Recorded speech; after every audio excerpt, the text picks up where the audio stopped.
मेरा नाम आलिया है। मेरा मौजू हज़रत अली अलैहिस्सलाम का लाइफ स्टाइल। बिस्मिल्लाहिर्रहमानिर्रहीम।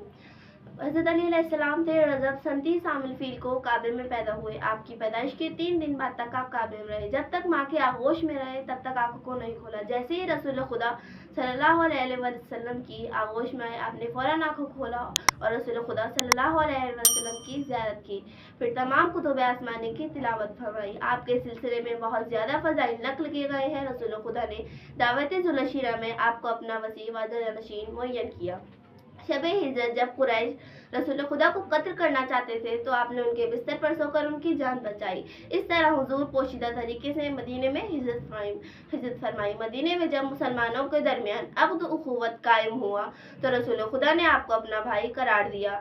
शिया सुन्नी मुफस्सिरीन के मुताबिक कुरान मजीद की तकरीबन 300 आयत करीमा आपकी फजीलत में नाजिल हुई, जिनमें से आयत तत्हीर, आयत मुबाहिला व बाज़ दीगर आयतें आपकी इस्मत पर दलालत करती हैं।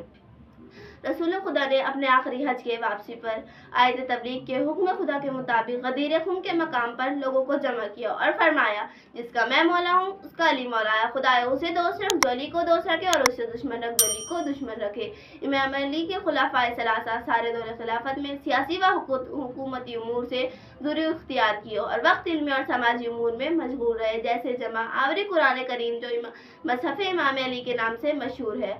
आखिरकार मस्जिद कूफा में सजदे की हालत में इब्न मुलजिम नामी एक खाजू के हाथों शहीद हुए और नजफ में दफन किए गए।